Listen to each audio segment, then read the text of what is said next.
Good night, sweet dreams. Chapter 6.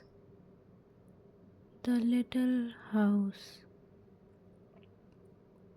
The foolish boy named Tootles was standing over Wendy's body triumphantly when the other boys jumped down from their trees. You are too late, Tootles called proudly. I have shot down the Wendy bird. Peter will be so happy with me. Silly ass, Tinker Bell exclaimed from above and disappeared to hide. The boys gathered around Wendy's body, and there was a terrible silence that fell upon the wood. This is no bird, slightly said fearfully, breaking the silence.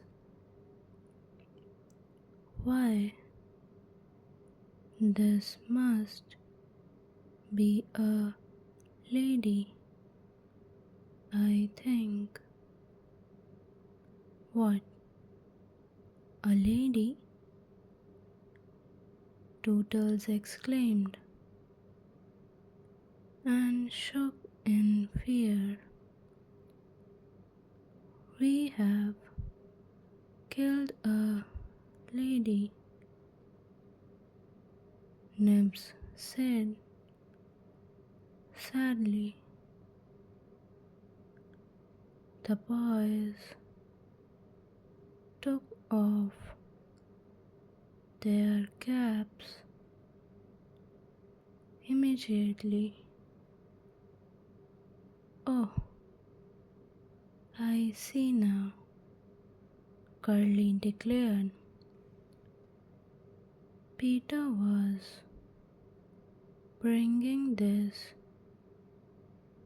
lady to us. He threw himself sadly to the ground. Finally, a lady to take care of us. One of the twins said to Tootles, and you have killed her.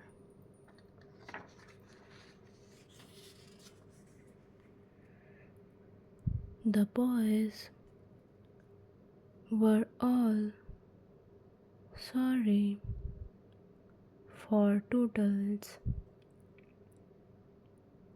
but they were sorrier for themselves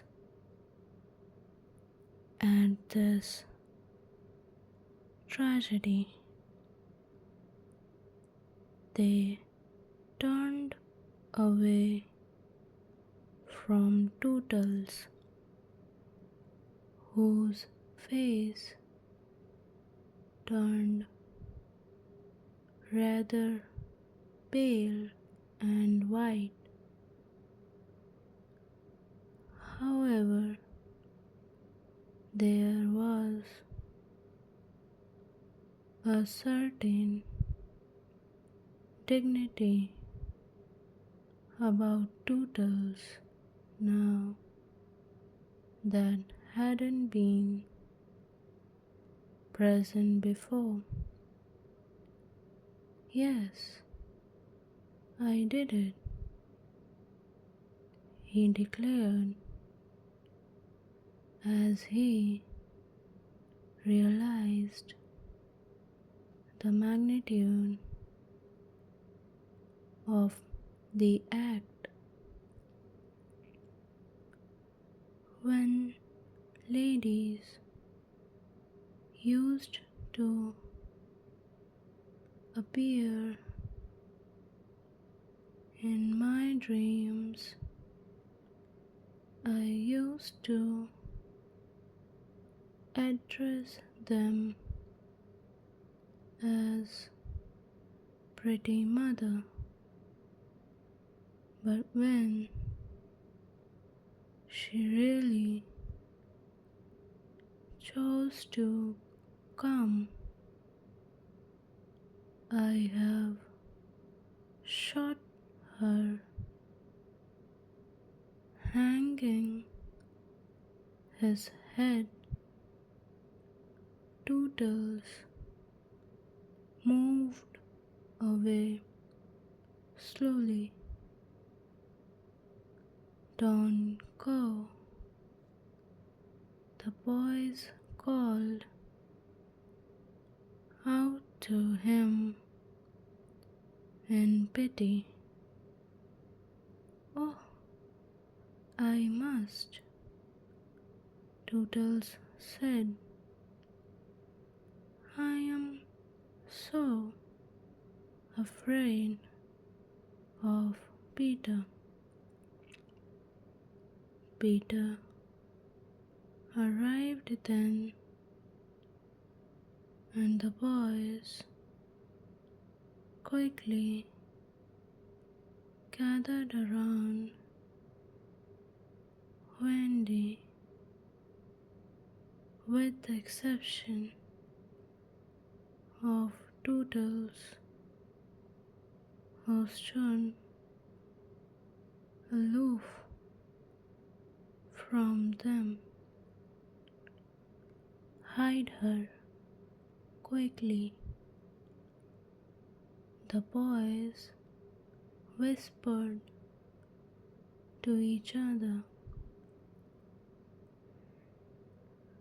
Greetings, boys, Peter said,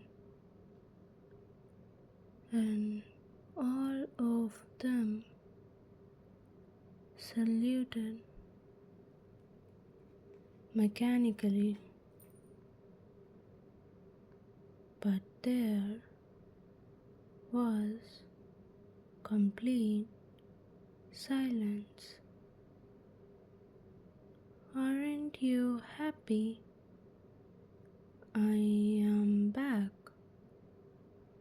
Peter said, frowning at the boys.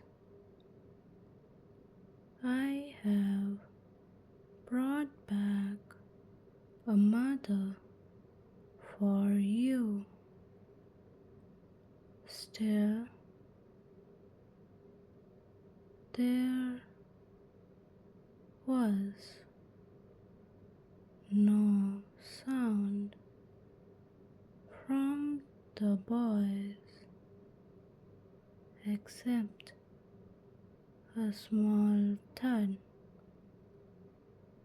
as Tootles dropped on his knees.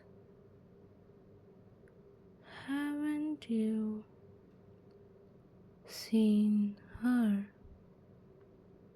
A worried Peter asked the boys now. She flew this way. Toodles rose to his feet. Let me show her to you, Peter, he said. Back everyone, he said to the others now. Let Peter see. As Peter saw Wendy lying on the ground with an arrow in her chest, Toodles told him everything that had happened. Peter was very angry and was about to strike Toodles when Nip shouted suddenly, "Look at the Wendy lady. Look at her arm. It's moving." The boys looked and discovered that this was true.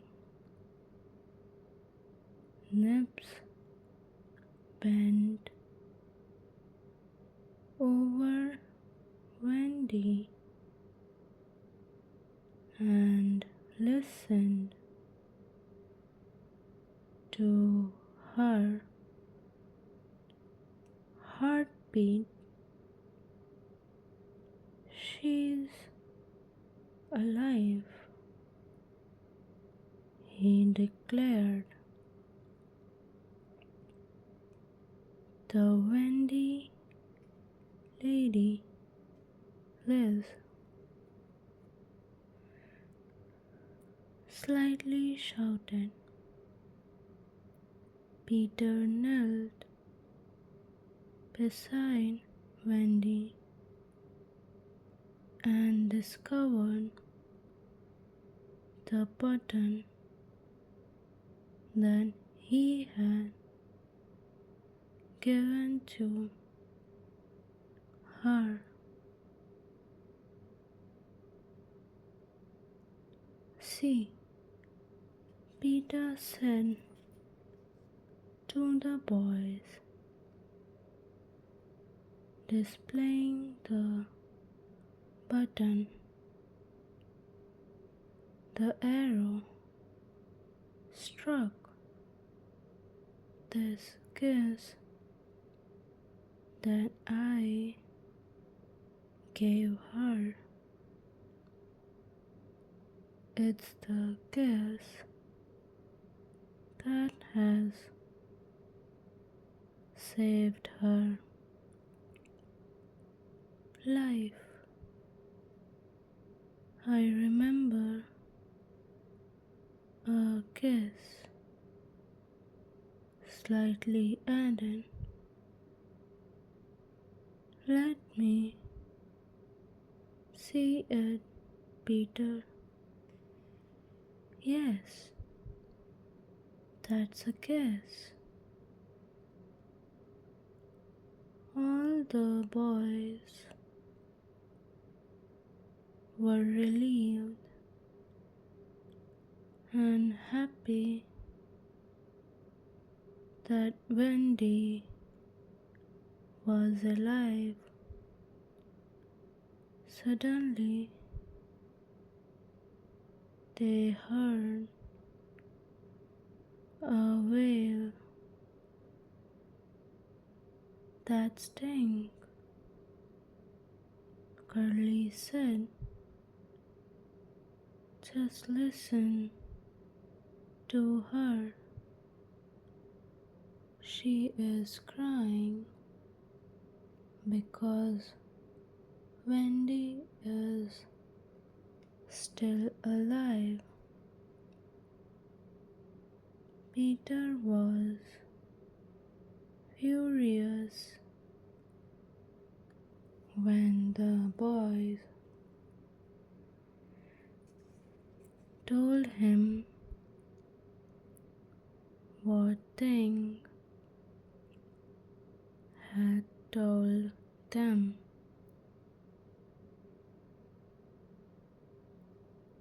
"Tinkerbell," he thundered, "I am not your friend anymore. Leave at once." Tink pleaded with Peter Pan for forgiveness, but he simply ignored her.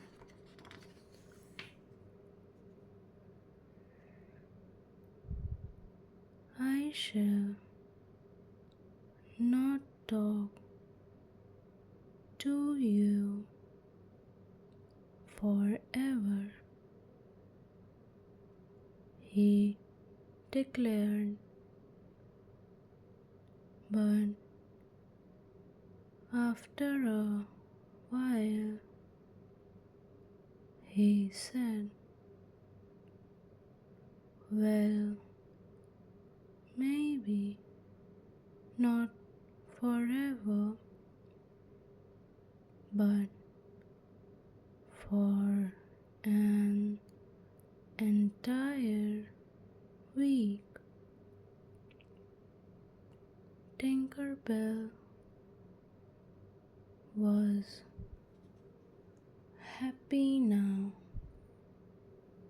but even more jealous with Wendy. "Let's carry Wendy down to the house," Curly proposed. "Yes, that's what is supposed to be done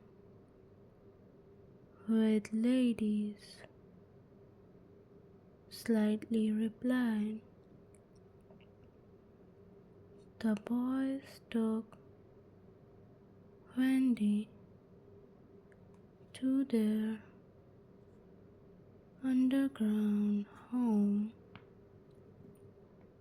and waited patiently beside her for her to wake up. In the meantime, Peter had also gone and fetched John and Michael to their underground homes. But the two brothers were confused and did not understand why the lost boys displayed so much reverence for Wendy.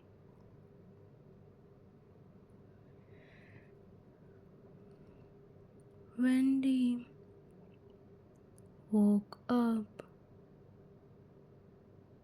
only the next morning and her surrounding surprised her, but she remembered everything slowly. Oh, Wendy lady, be our mother, the boys declared after they went down on their knees and stretched out their arms. Should I? Wendy exclaimed. Well, it's awfully splendid, but I am only a little girl, you know? That doesn't matter at all, Peter declared, as if he knew everything about raising children. All we need is a person who is nice and motherly. Oh dear, Wendy exclaimed. I think that's exactly what I am. Yes, the boys exclaimed. We spotted it at once. All right, Wendy agreed.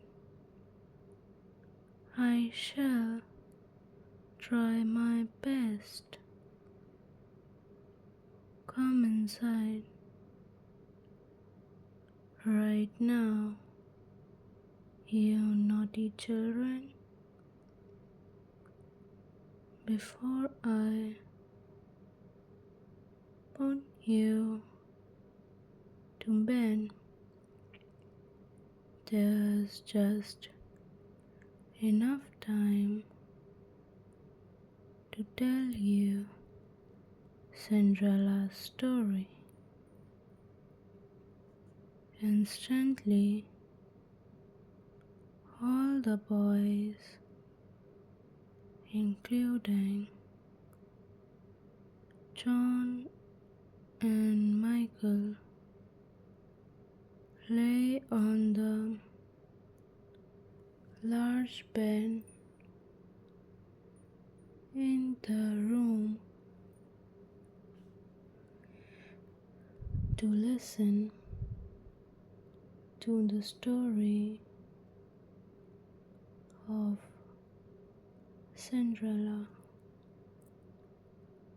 That was just the First of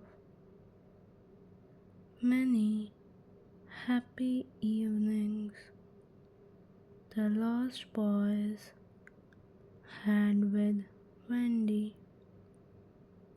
Slowly, she tucked them all up in the great bed in that underground home under the trees, herself sleeping in a separate bed.